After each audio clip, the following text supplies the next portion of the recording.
Before I can proceed any further, though, I have to remind you that in 1780, there was no such thing as a cell phone.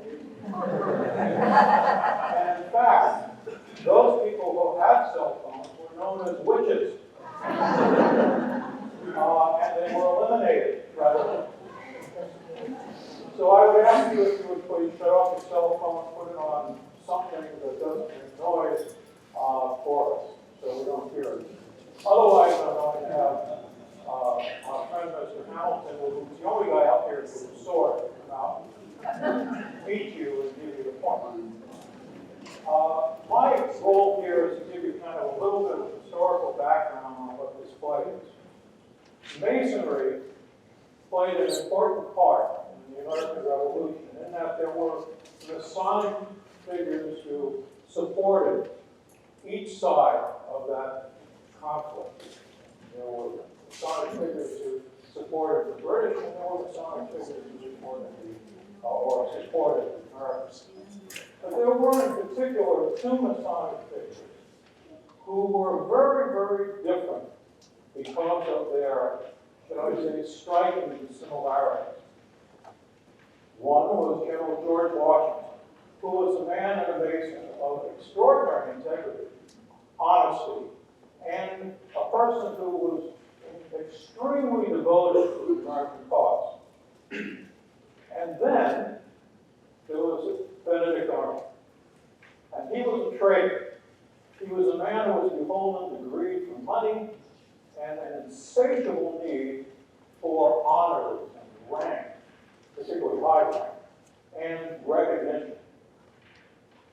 During the summer of 1780, Arnold had been appointed by Washington in command of the vital American fortifications of West Point.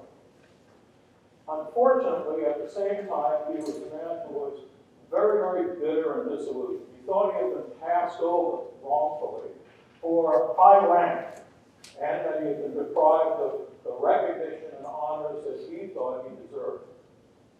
So while in command of West Point, he entered into a conspiracy with British spy master Major John Andre. And the conspiracy consisted of turning over West Point to the British in return for promises of wealth and high rank in the British Army. Now, had this conspiracy succeeded, it would have caused irreparable harm in the war, in that the entire Hudson Valley of New York was turned over to the British. And in return, essentially the entire New York area would have been lost. But before this plot was implemented, Andre was captured by the Americans. He was wearing civilian clothes and was carrying in his boot papers which described the plot and which implicated Arnold in it. Now, Arnold caught wind of Andre's capture, and he took flight across British lines to safety.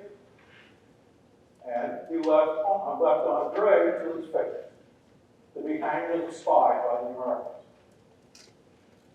Now, in return for his betrayal, Arnold was paid a sum of 6,000 pounds sterling, which in today's days is about $400,000. He was also given a lifetime pension by the British, and he was given the rank of Brigadier General in the British Army. But by his American fellows and Masonic brethren, he received their everlasting, forever, scorn and hatred.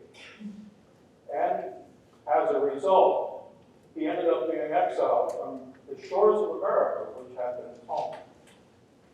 Now, in our play, Arnold comes before Washington and various of his Masonic brethren, and he's requesting that he be forgiven for his betrayal, and that he receive some degree of redemption for the consequences of his treachery. And so, you will now see that play, the Traitor play.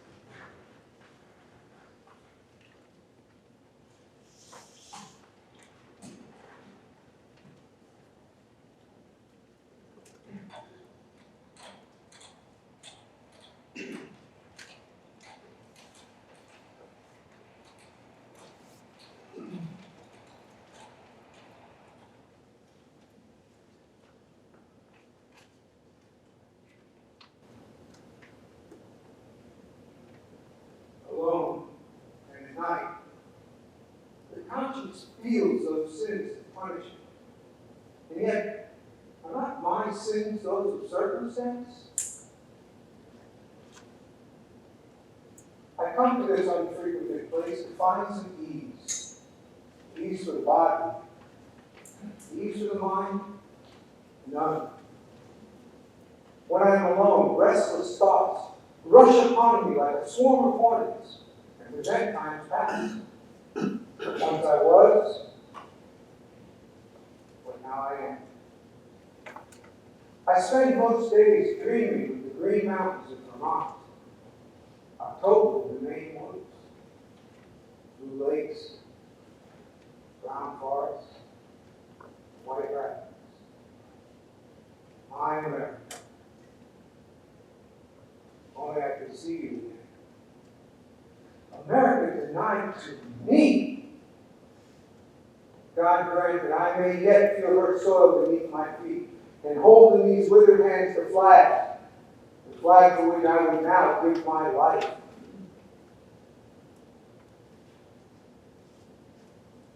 How proud I was to receive my Master Mason degree. How negligent of the lessons it taught. I am a Mason. General Washington is a Mason. Tomorrow, I will write to him as a Mason and demand that I be permitted to go to America and there plead my cause before a just and solemn tribunal. Oh, fate, be kind. Be kind. A little while. A little while. Tomorrow, we'll write to General Washington. Tomorrow. Tomorrow.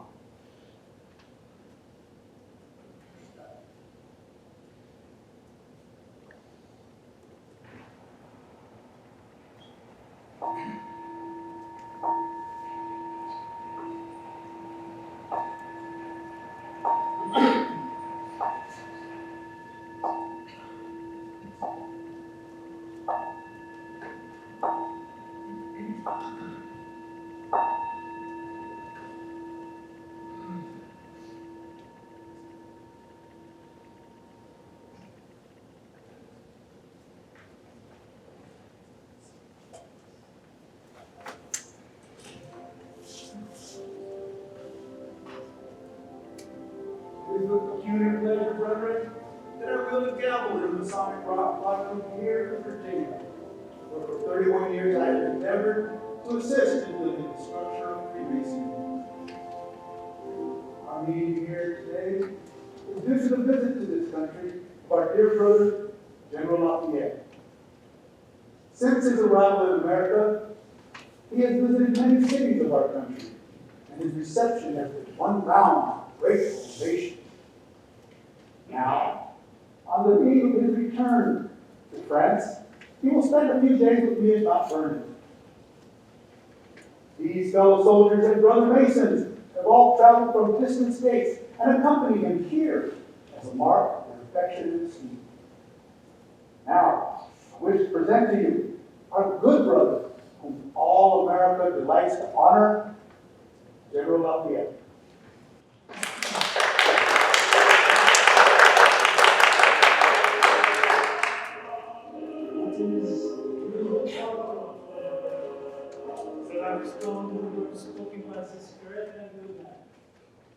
However, my feelings are not those of a fellow soldier, and those of a subordinate officer, but those of a son.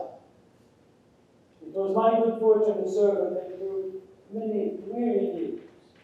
I have seen him in victories with our armies, and I have seen him when the sadness of defeat enshrouded us, and been one who put less faith in the justice of heaven than he, by the batteries of God. Throughout all those years, he was the wise commander, the keen advisor, the generous man, and the sincere mason. Always those close to him can know the trials through which he passed. Not all Americans were loyal. Many were faint-hearted. Many became lukewarm, discouraged. You know how he met it? In so far as lay in his power, he placed only masons on guard. His especially trusted officers were selected from among our fraternity. And those Freemasonry did its share towards winning America's freedom. In a moment when I shall have left you short. Perhaps I may never return. But America and Americans shall always have my love, my esteem, and my admiration. However, more especially shall I love and revere George Washington, a great man and mason.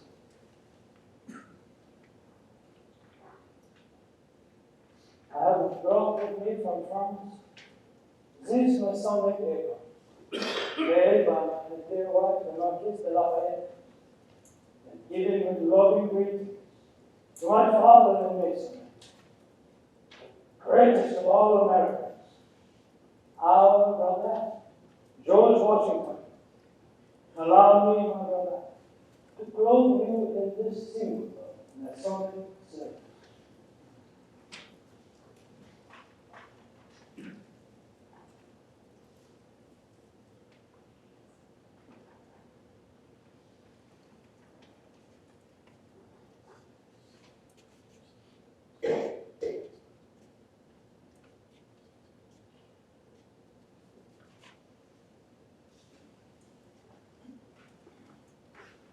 May you and all your country prosper and advance under the guidance of the great architect of the universe.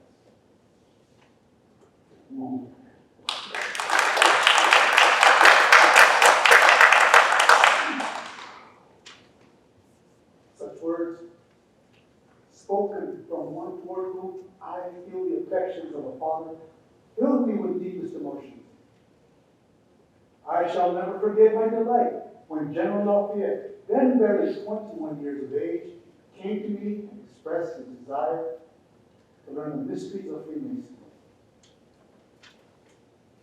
This apron, this beautiful apron, shall ever be treasured among my dearest possessions, a memorial to our Masonic services in youth. And I shall hold in grateful remembrance the kindness of the gracious lady whose hands brought it.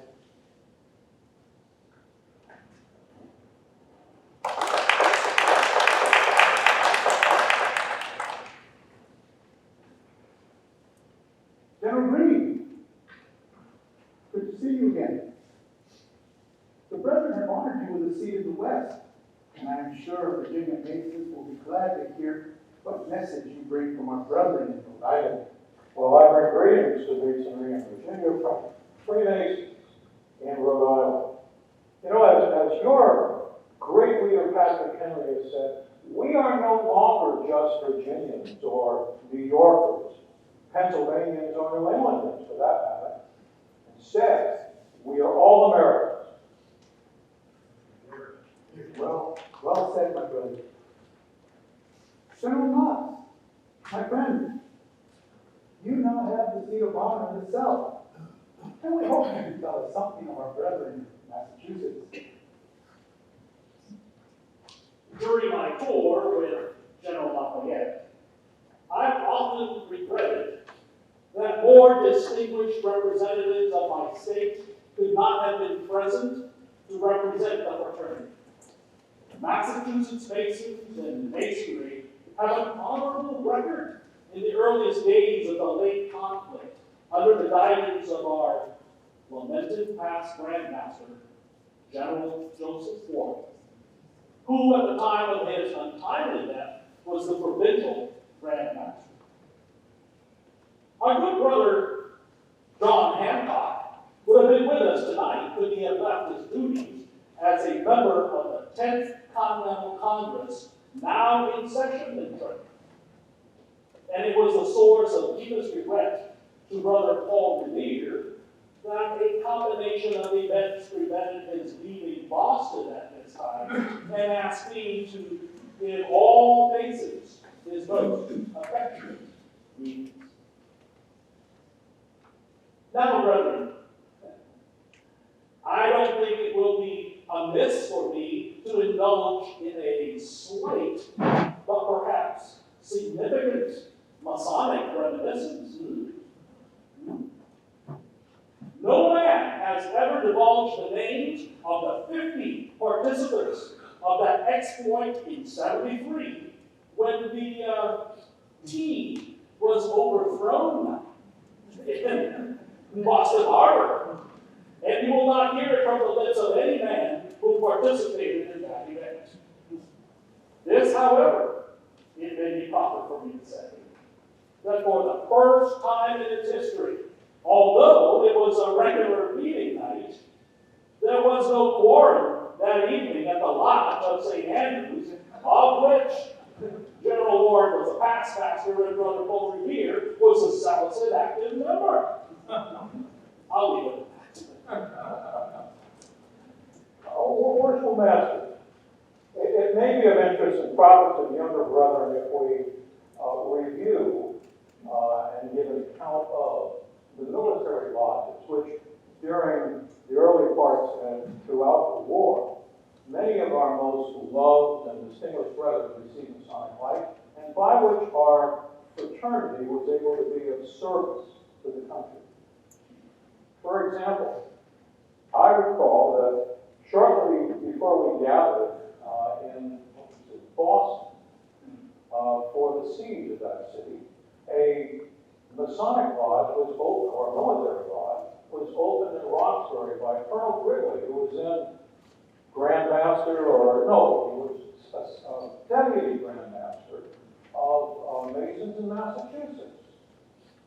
I believe you attended that lodge, if I'm not mistaken, and you were accompanied by two of your aides. But unfortunately, I have forgotten their name. Yes, I do remember that meeting quite well, General Green.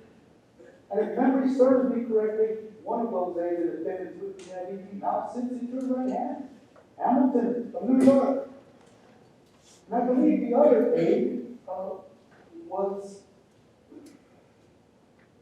Colonel Edmund Randolph, Deputy Grand Master of Virginia.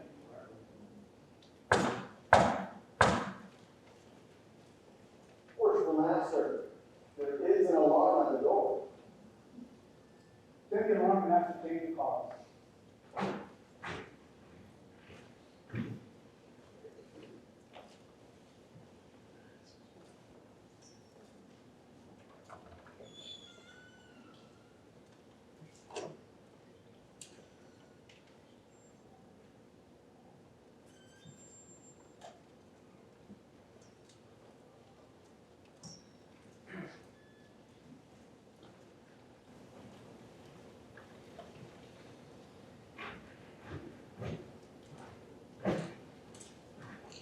Worshipful Master, there is in the anteroom 2 persons who claim to be brothers, but for whom the title cannot vouch. The first is Sir Francis Cranston, a late colonel in the British Army, and with him Colonel Belltower, the secretary. Sir Francis Cranston has sat in American lodges before the war, and he hopes that some brother here might be able to vouch for him. But if not, he prays that a committee be formed to look into his Masonic qualifications. The name of Colonel Francis Cranston is known to me, being that of a good, true Mason. It has not been my fortune to sit with him in a Masonic lodge. Has any brother here done so? I am quite certain, worshipful master, that I was with the English brother in 1774. With your permission, I will retire and see whether I can identify and vouch for him. By all means.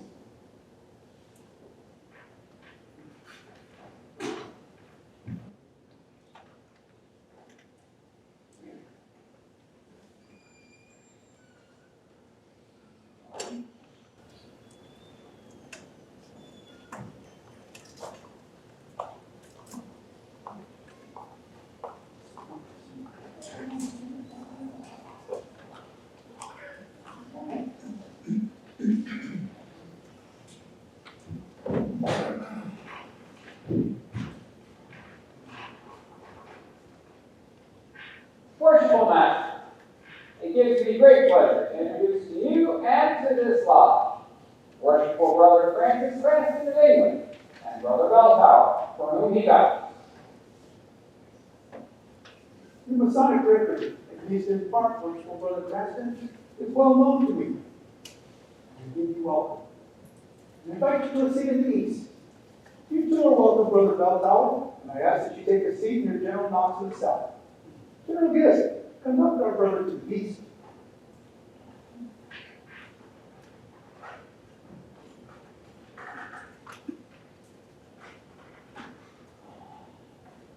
Brother Washington, it's good to finally meet you.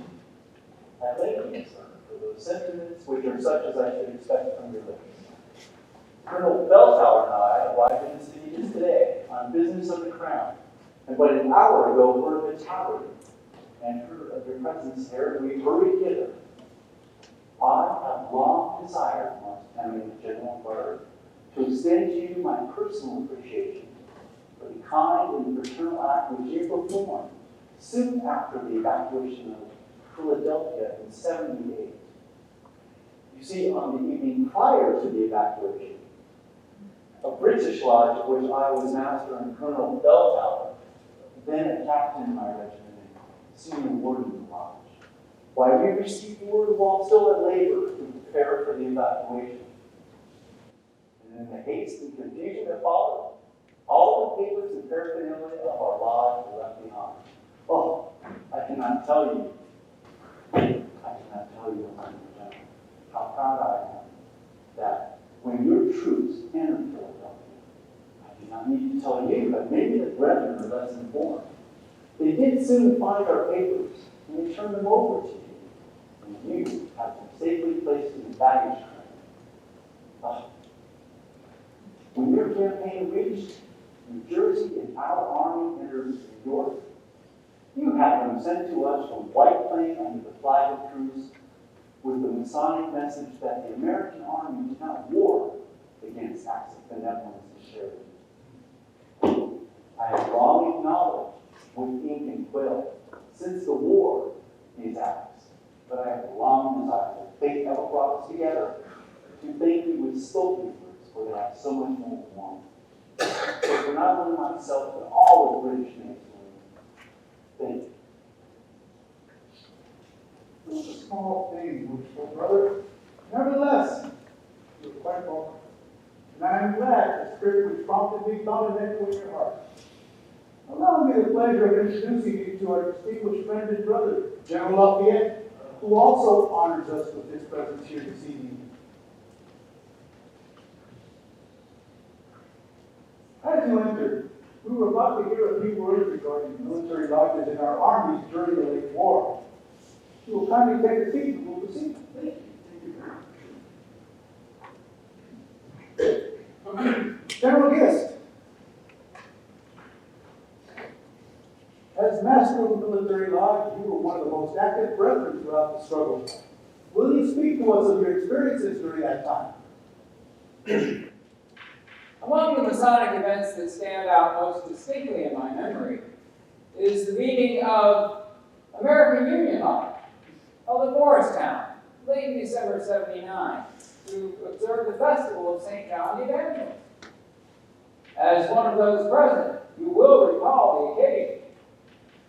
The exercises were filled with a spirit of patriotism and devotion to the cause of liberty.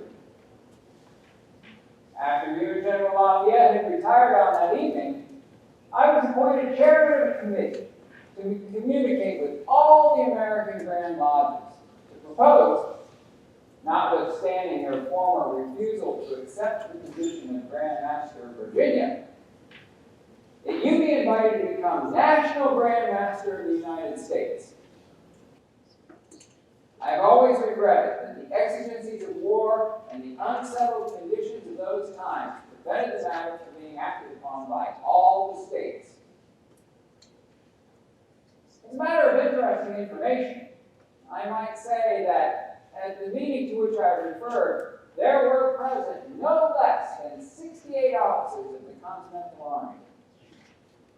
I recall, in addition to a number here present this evening, our good brethren, General Philip Sheridan of New York, General John Sullivan of New Hampshire, Colonel James Monroe of Virginia, and that forsworn and unhappy man, whose name is never more uttered in the Masonic Lodge.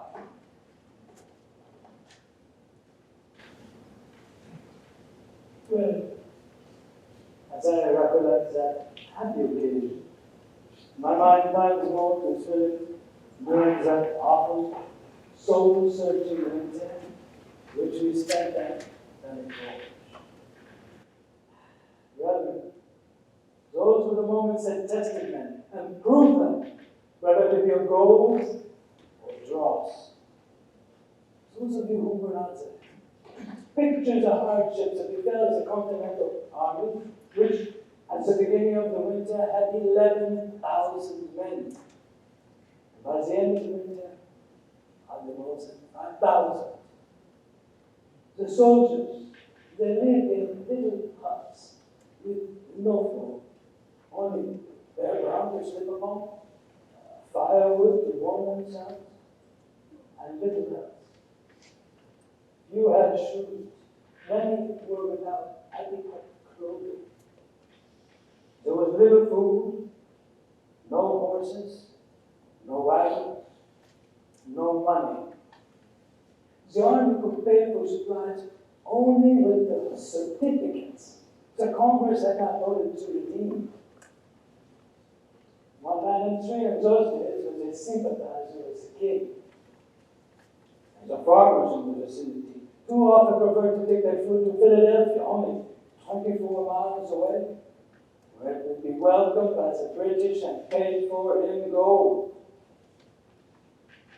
It was a true word that General Washington wrote as president of the Continental Congress, then sitting in York, and he said, "Nothing, sir, can equal their sufferings, except the patience and fortitude with which the faithful part of the army endures them."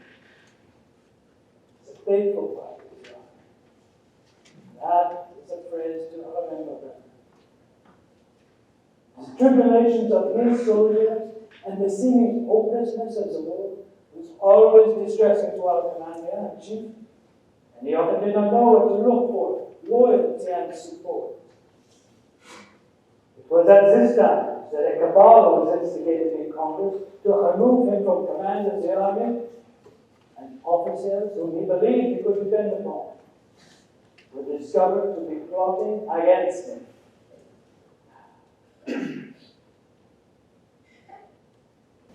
It was a difficult time, was it not? But not you, my friend. Well do I remember that when my enemies offered you command of the new invasion of Canada, you replied that you would accept it, provided that you report only to me and receive orders only from me. I thank you for your word. It was a time when one hardly knew whom to trust. We felt confident of one firm foundation, that in masonry there would be no treachery or guilt. And then came that night, which a few here will remember, we went on mason. A British mason, probably, but a mason, was discovered to be taking advantage of his membership in the crown to spy upon us. I do recall Brother Washington giving me word it's a matter of the moment. But I replied to him that I did not believe any British mason or lodge would be guilty. These are very serious charges to make against British masonry. Brother Lafayette, I hope you have your facts straight.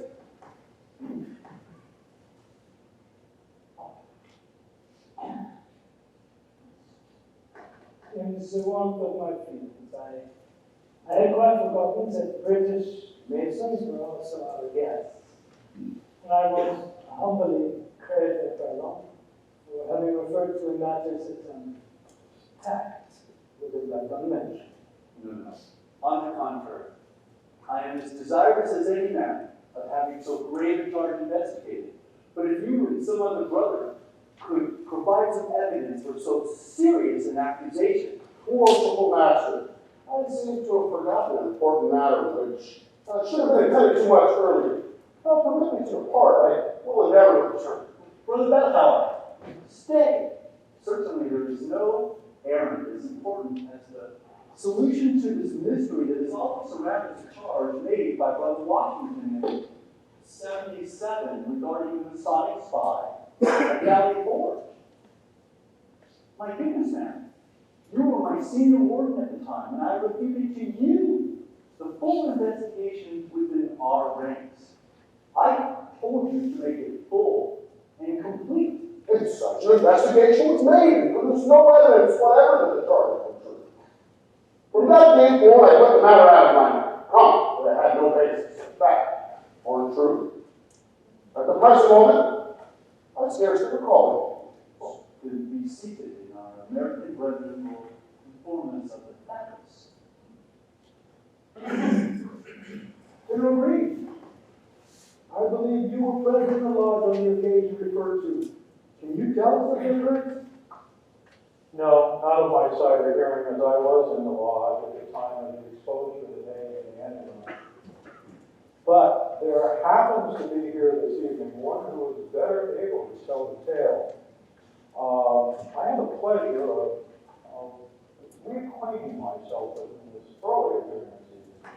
Brother Garrett, who is now a member of this lodge, but at the time was the tiler at Valley Forge, and it was into his hands that the documents that proved the imposter's guilt fell. So here Worshipful Master and brethren, it will be remembered that we met at Valley Forge in a barn. On the threshing floor, a lodge was set. The empty room in which I dialed was a small harness room in the corner. On the evening referred to, the lodge had already opened, and several brethren appeared simultaneously. 3 or 4 of them were known to me, but one was a stranger. I suppose he had been waiting outside to enter with the company, hoping the lodge might be carelessly tiled. He was in such clothing as a farmer of the neighborhood might be expected to wear. And I might not have especially noted him during my questioning, which proved that he was a mason, well versed in the secrets of the craft. But for the fact that his accent was that of an educated Englishman, rather than that of his apparent class and occupation, I asked to see his patent, and he hastily drew from his clothing a folded paper. I had no more than begun to unfold it when, with a cry, he attempted to seize it, explaining that he made a mistake, and that this, he held out another paper, was the patent. I took the second paper from his hand, but my suspicions were aroused, and I continued to unfold the first. With an imprecation, he again attempted to seize it. Then, as the other brethren turned at the disturbance, he leaned out of the window at my side. I shouted to the guards outside the building, but a heavy fall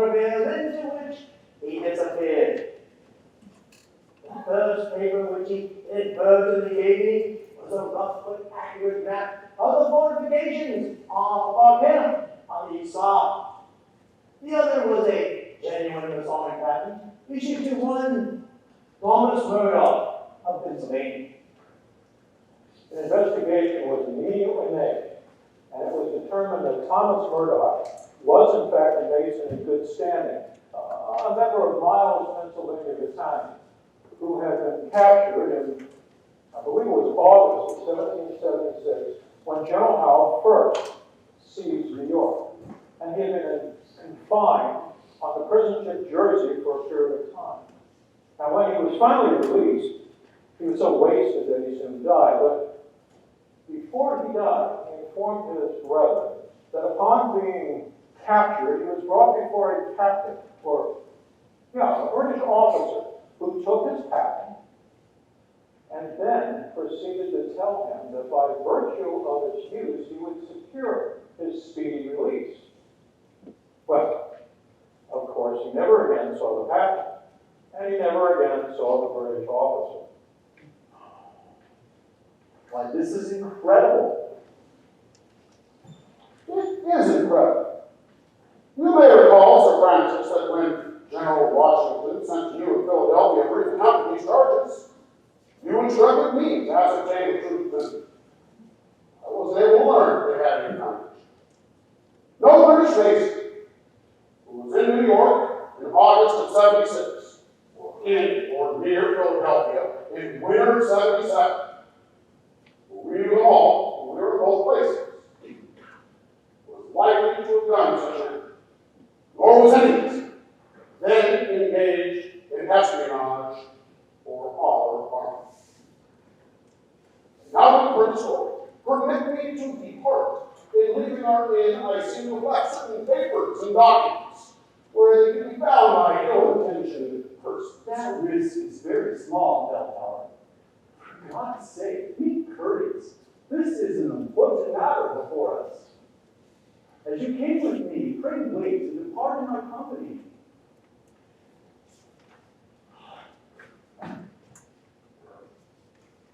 It is humiliating to think that any British Mason could so demean himself, even in the evidence of stress of war, to use his connection like this to the crack. Terrible.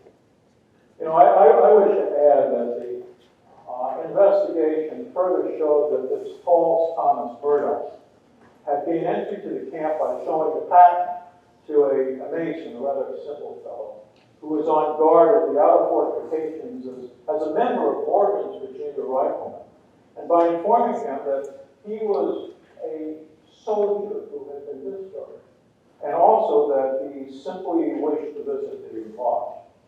Now, this was early in the day, and the Mason, who was unsuspecting, entertained him for a period of time, thereby affording him the opportunity to secure the information which he set forth on the map, which ultimately fell into the Kiowa's hands.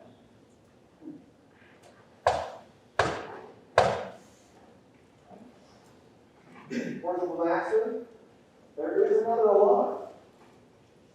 Send the alarm and have to take the cause.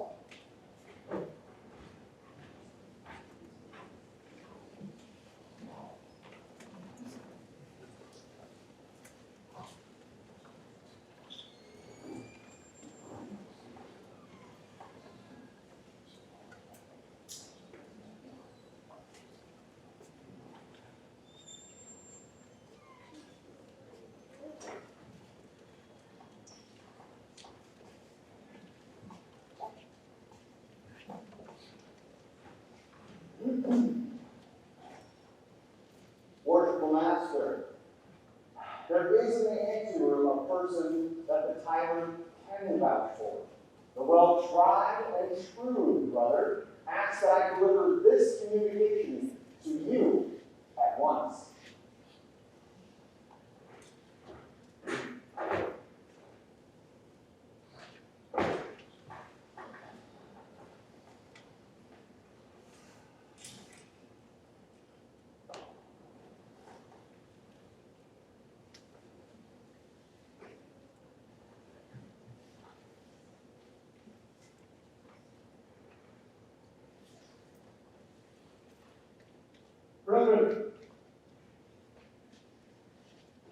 regret that on what should be a happy occasion, we cannot leave behind us the unsavory memories of treachery.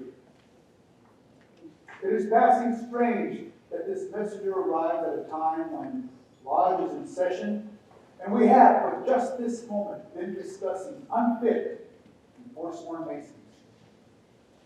Our visiting English brother has been grieved to think that in the whole body of British masonry there was a man so vile as to do the thing that was done that day at Valley Forge. But he is aware, as are all others here, that we Americans also have our unworthy ones. There was a man. He was once an honored mason, but by his own volition fell from honor. His crime was black, dastardly. He no longer lives within the borders of our country, and Freemasons have endeavored to forget him. But he does not wish to be forgotten.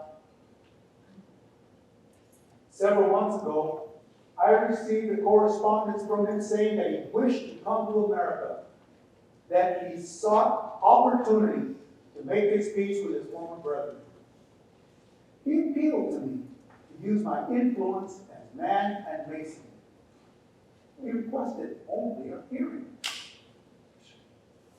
I would have ignored the letter, but in his closing sentence he said, "I demand this in the name of justice, toleration, and Masonic charity." Thus demanded, I felt I could not refuse. Against my better judgment, I replied to him that if he wished to come to America, I would have him met at the shore, and so far as lay in my power, would see that he received safe conduct to come before a Masonic tribunal and to return unharmed. Brethren, the day has come. The brother whom I sent to meet him has arrived with him here and has brought him directly to this lodge. By what can only be divine providence, there chanced to be assembled in this room the very men before whom his plea should come. If there be no objection, I will have him in and let him say his say. However abhorrent his crime, I deem it to be a duty to let no man go unheard who bases his plea on Masonic justice, tolerance, and charity.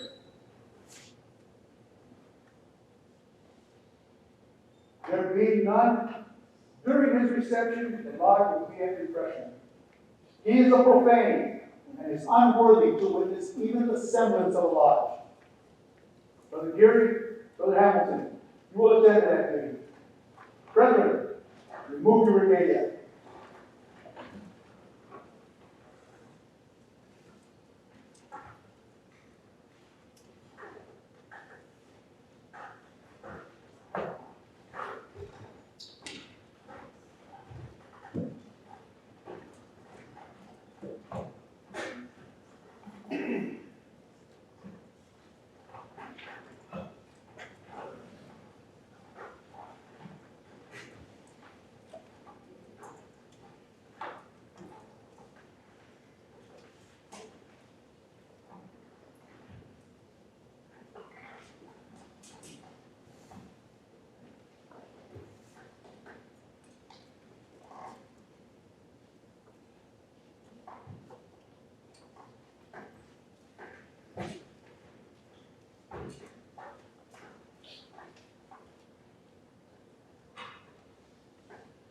I remind you the lodge is at refreshment. Here. Escort the profane into the lodge room.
is over. There is peace between Great Britain and America. The wounds which were formed during that conflict are being healed. Let my wound be healed also. That is my petition. In this country, we're men of both beliefs. Loyalists, revolutionists. Some of us saw right and wrong through different eyes than others. Some were Tories, some were for the revolution. But that day is past. You are now forgiving the Tories. You are welcoming them as good citizens of the state, even though during the war they were loyal subjects of King George. Why should I be accepted from such animals? Listen, and listen coldly. Is this your vaunted Masonic charity? To receive a brother's plea with the ear only and not with the heart. I may have erred. I did it. But now I ask you to let the dead past bury the dead. I know how I am hated on these shores. But I also know that we're you as Masons, to reach out your hands to me. In time, my fault will be forgiven. It's not quite forgotten. I appeal. I demand that exception not be made of me. Other Tories, former enemies, British officers, all are welcome here today. Why not me? My services,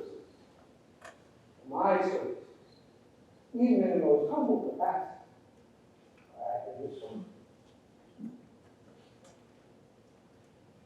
What these, my friends, may feel, I know not.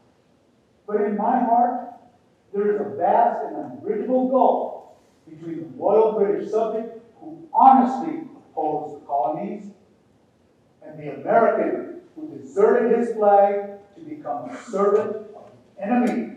Hard as always. Never, General Washington, did you recognize me as I deserve. Perhaps in that lies some explanation of my conduct.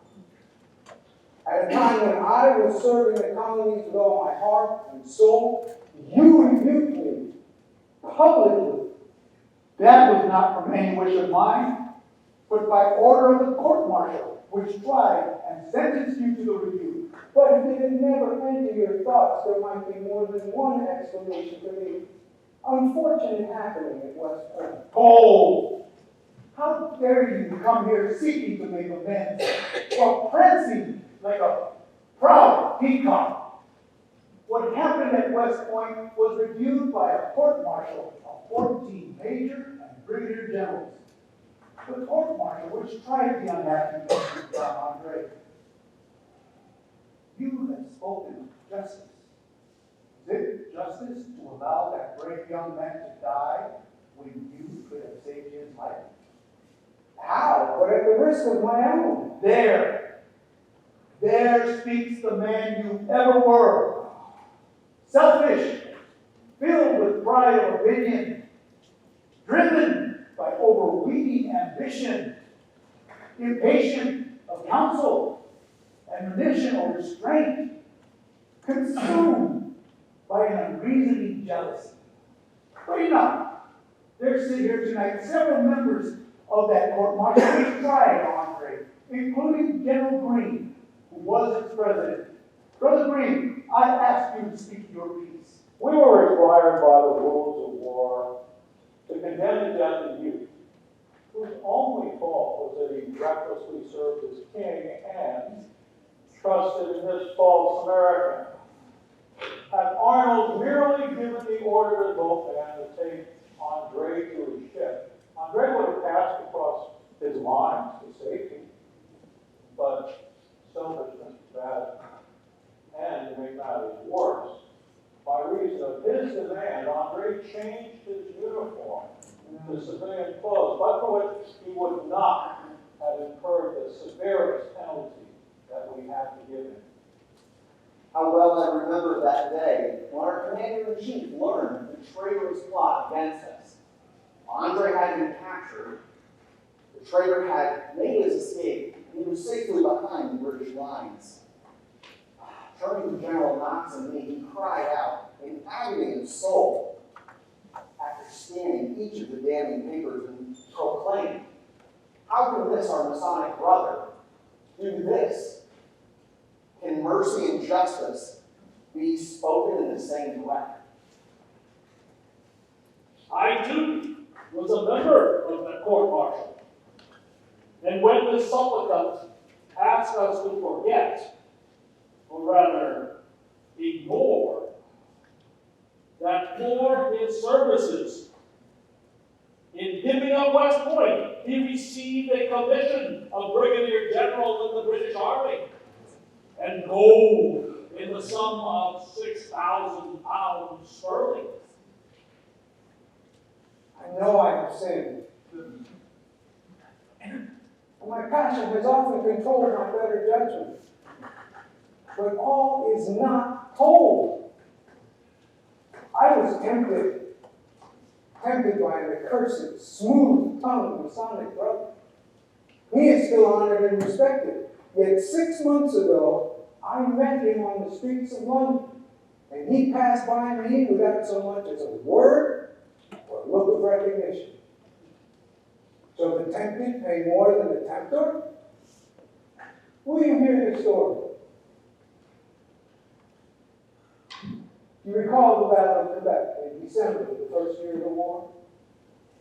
You know the charge was led by General Montgomery, also a Masonic brother, and myself. General Montgomery was killed in the first fire, and I was seriously wounded leading my men over the first barricade. As I fell, a British officer leaped toward me through the swirling snow to put me to the sword. In desperation, I cried aloud words that are only to be uttered when in imminent peril. He diverted the sword, dragged me away from the barricade. And after whispering his name to me and hearing mine, he returned to the fight. Shortly after, my men carried me to the rear. There came a later time when he reminded me of this. It is a longer story than I need to tell, or you would care to hear. But 2 years later, when the army was wintering at Valley Forge, he met me outside our lines. We held a Masonic conversation. I debated at the time whether I ought to expose him to the crowd, for I knew he had an American patent with which he was gaining admission to Army lodges. The patent of a Pennsylvania Mason named Martin Murdoch, or some such name. How he came by it, I do not know. But he had saved my life. When I was in command at West Point, we began conversations which finally seduced me. What he had to say would hardly interest me, but they were the very words needed to unsettle my loyalty. He told me that my courage and abilities had never been appreciated or recognized in the Continental Army, and they had not. I, more than anyone, won the Battle of Saratoga, and Gates was given the honor. The Continental Congress was part of that. I was court-martialed and rebuked for what was no fault of mine. I was subordinated to officers not near as brave or able as I. He reminded me of this. Other things he said that stirred my already surging heart. And he whispered that only among cultured men, such as the leaders of the British, would I find the recognition I deserve. That in British masonry I would be elevated and honored in accordance with my true worth and talents. Well, I yielded. The conversation with Andre followed. But hear this. My punishment is more than I reckon and more than I deserve. I am a brigadier general in the British Army. Orders are to be given to me. My superiors give them. When orders are to be taken from me, my subordinates receive them. But neither superiors nor subordinates exchange one word with me except officially. I have no friends, no intimates, no associates. I am as ostracized. Sneers follow me. Men point and whisper as I pass. Masonic lodges will not admit me, and Masons will not take me by the hand as a brother. Yet this vile and forsworn Mason, who led me to do what I did, who is himself too good to greet me upon the public streets, is an honored, respected, and welcomed officer of the crown, as he was an honored and respected senior warden of the Philadelphia Lodge. And his name is a lie! Bell Tower! Now that I see you here, whom I thought in England, do I know there is a divinity that shapes our hands. It is not a lie. And by the working of your face, these Masons can see it as the truth. A truth as dear as any air spoken. There stands the man. If I have sword, it will overjoy me to meet you sword in hand in the time or place in fief of honor, suborner of perjury. Enough of this! You shall not quarrel here. Now, I see, General, this man is the spy who visited the lodge at Valley Forge. Until now, I did not see him clearly. These charges are airing nonsense! Bloody hell! Bell Tower. Even if there was not enough evidence to support these charges, which there is, your conscience would convict you. Yes. Silence. Bell Tower, you are no longer an associate of mine, nor will you be in the service of His Majesty our King any longer than it takes for me to write the necessary dispatches. Also, I shall make it my duty to inform our British Masonic superiors of this matter, with which the outcome you yourself may know as well as I. If I was you, I would not return to England. Neither would I stay in America. Perhaps on some distant island of the sea, you may find time to expiate your treachery to our vow. But I think that perhaps your hand and your own pistol may bring it to an end under misdirected value. You threaten me? I promise you the ostracism that has been afforded this man, whose name is not even spoken where Masons meet.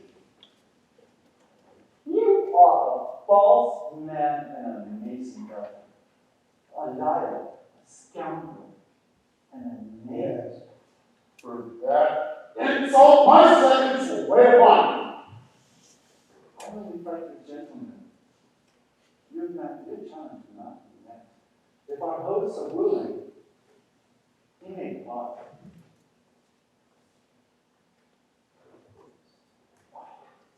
My God.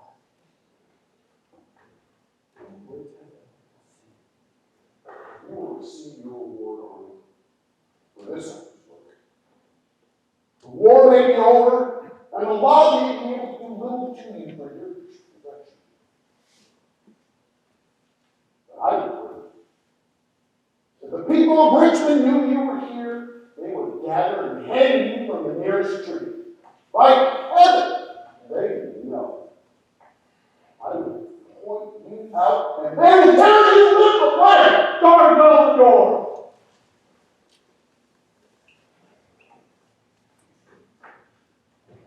Bell Tower. Approach.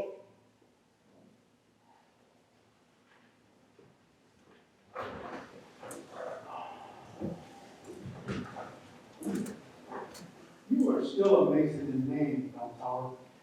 Whatever you may be will be determined when Sir Francis has had opportunity to inform your brethren of your conduct.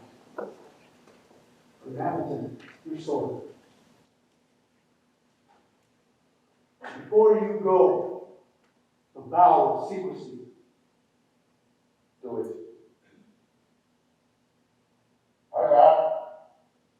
And you will bear in mind the retribution of your vow is very certain.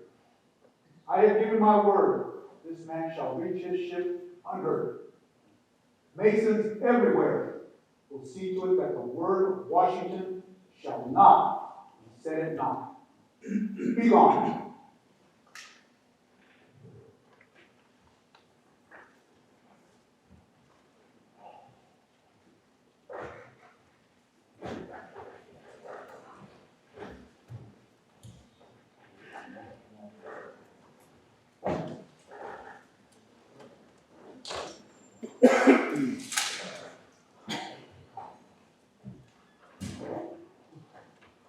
I have yet heard anything from your plea that would entitle you to mercy.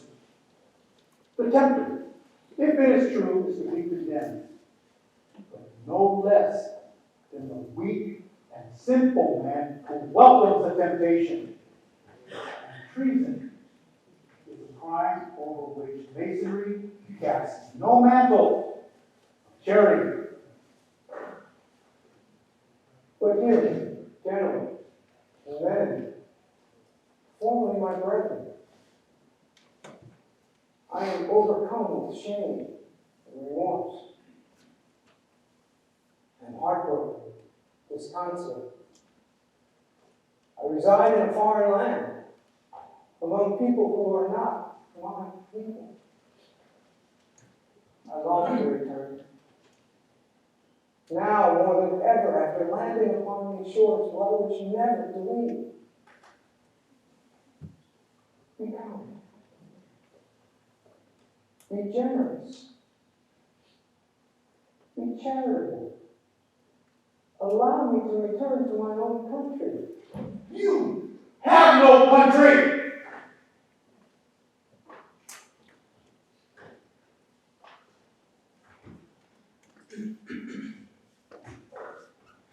You have no country. You had one, a fair land where you were born, honored and reared. You had a flag. You had friends, fellow patriots, and brother Masons. All these you chose to lose and were rewarded handsomely. You chose to wreck the life you were given upon the rocks of desperate and blind ambition. You yourself have done what has been done, and this is the price that you must pay, that you are a man without a country. The soil of England is not yours. The soil of America spurns your feet. You may live perhaps for many years. All through those years, you will pay the price. You may well serve beneath the cross of St. George. That is not your flag. Across some rampart, or perhaps upon the open sea, your eyes may chance to fall upon the stars and stripes of America. That is not your flag. No home, no country, no emblem to honor or revere, toward which you can look with devoted eyes and cry, the banner of my nation. No, no. Instead, your hands are stained with the blood of your treachery. Your feet are fated to follow a dreaded path until they take you to your grave. And all through your journey, your name will be the very definition of betrayal. For in all the lands beneath the sun, there is no place where honest men do not despise a traitor.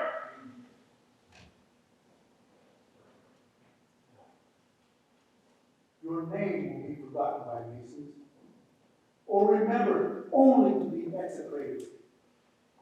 It is a great, a terrible curse. But it is not too much.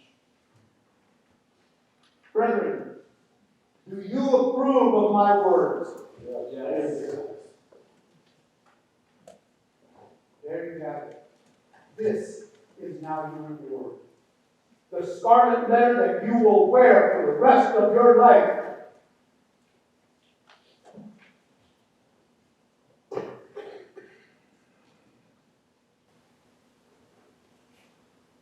I have kept my pledge to you.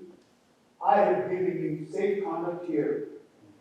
You will now be reconducted in safety to the place where you left your ship.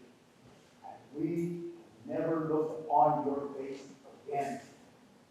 Nor will you again visit the land which you betrayed.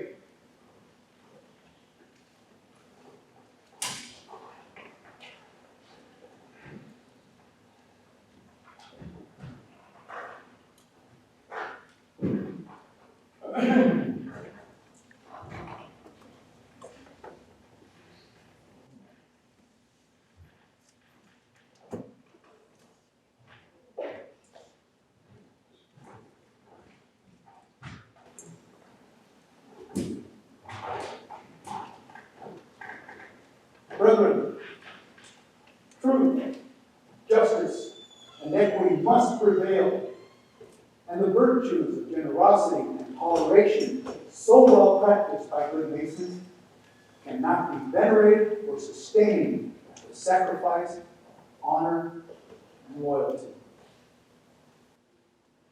How great that man's opportunity for service! How wicked his fall from honor! And how bitter and yet just is his humiliation and remorse. For us, as Masons, there is another moral to be taken to heart. That at best, our society cannot hope to remain entirely free from unworthy men. Thank heaven, unworthy Masons are not more than one among thousands. And yet, we must ever bear in mind that the one may do more injury to the fraternity than the thousands can overcome. The hour is late, brethren, and we have overstayed the time allotted for our visitation. General Lafayette and I depart for Mount Vernon tomorrow. These escorting Masons ride with us at dawn. Before we depart this evening, Brother Cranston, I ask that you go with us to the place where we are lodged. There may be a quack or two for us there. But more, I am certain these brethren shall wish to clasp the hand of so honorable a man and so worthy a Mason. There now remains one small office that I take liberty to perform.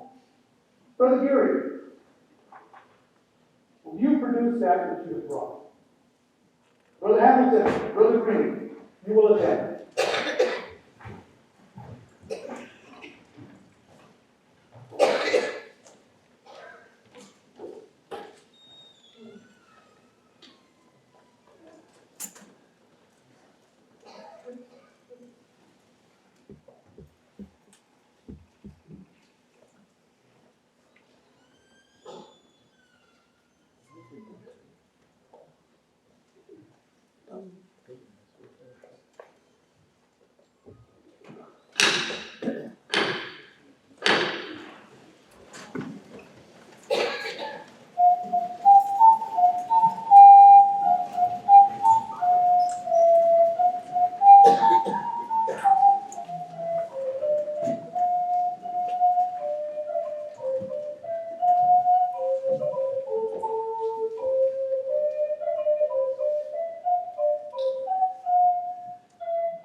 I present you our country's banner.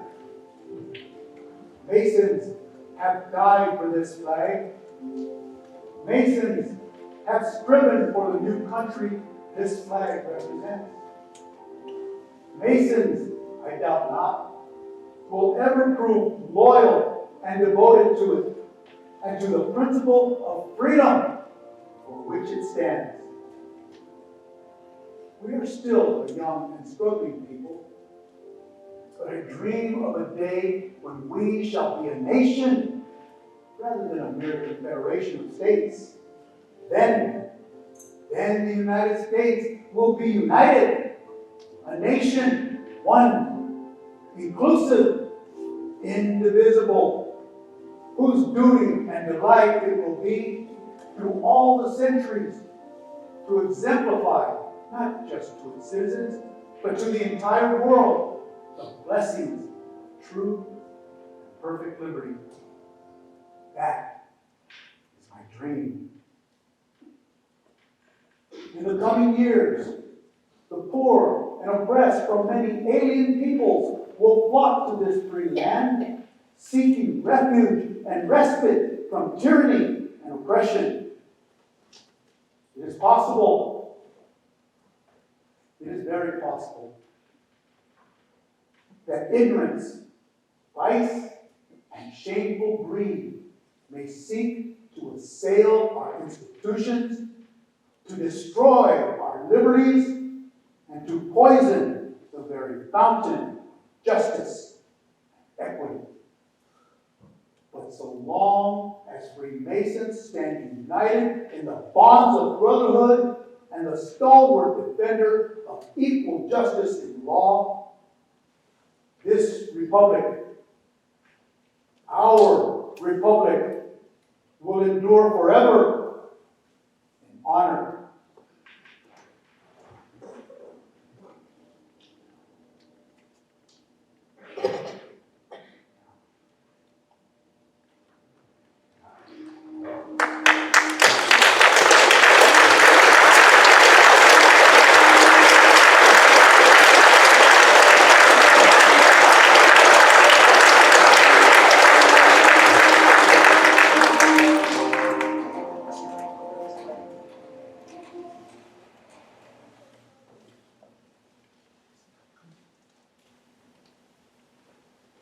Oh, 3 a.m.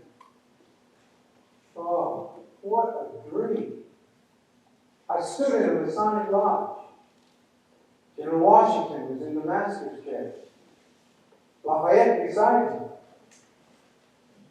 Pleaded with him that I might return, offered my services and abilities to American Masonry. He was stern. Said he, "You have no country, no home, no flag." No country, no home, no flag. No country, no home, no flag.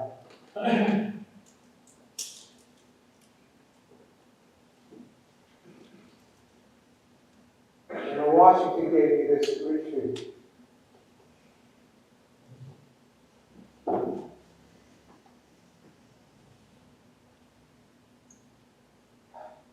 The only uniform I ever wore was honor.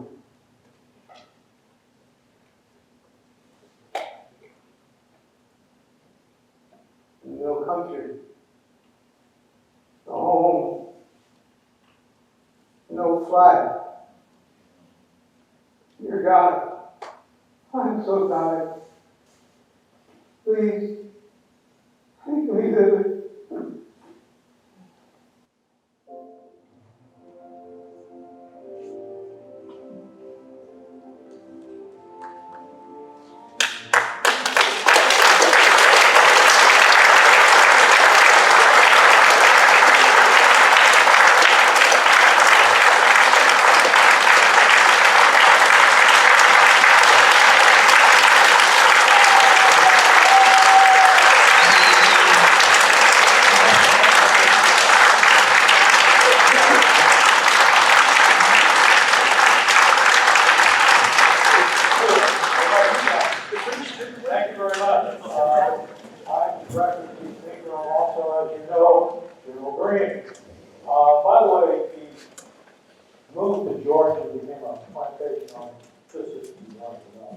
I'd like to introduce the technical staff first, and then I'd like to introduce each of these gentlemen. The assistant director is Charles Fritz Harris, who's 33rd degree up in the booth.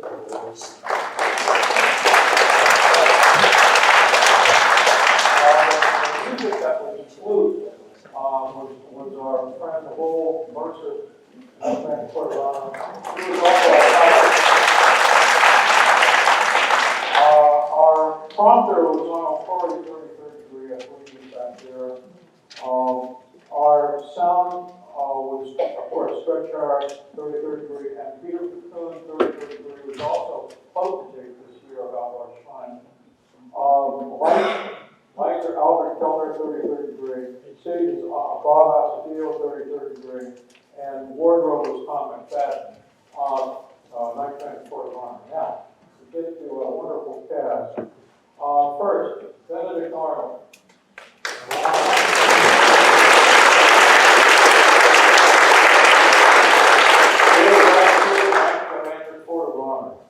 Our wonderful General George Washington, Zeke Sanchez, 37.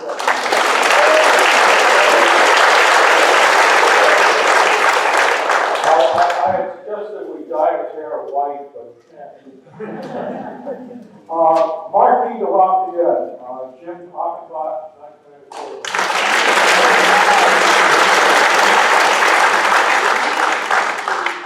General Henry Knox, Western General Temple, 33rd.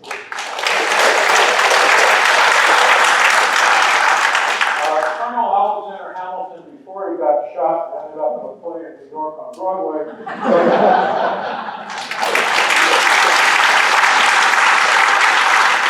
General Mordecai Rios, Charles Cook, 32nd degree. Colonel Cranston, Bob Dockery, 9th Man at Court of Honor. I'm going to jump over the next one, get to him at the end. Elbridge Geary, Chris Campbell, 9th Man at Court of Honor. I mentioned Tyler was Lowell Mercer.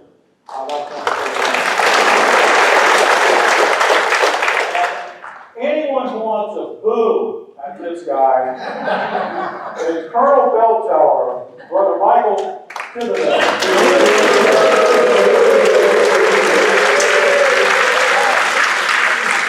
I want to thank every one of you for hanging out tonight. This has been a heartwarming success. I hope the meal was wonderful. And again, thank you very much. Now, we're all going to go down the steps here, and hopefully we'll get there without falling.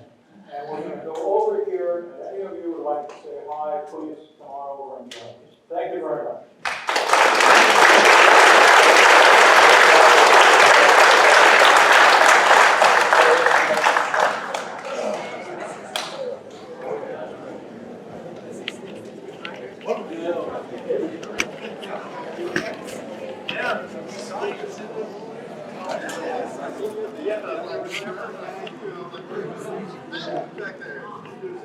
They didn't turn on the air conditioning, they didn't turn on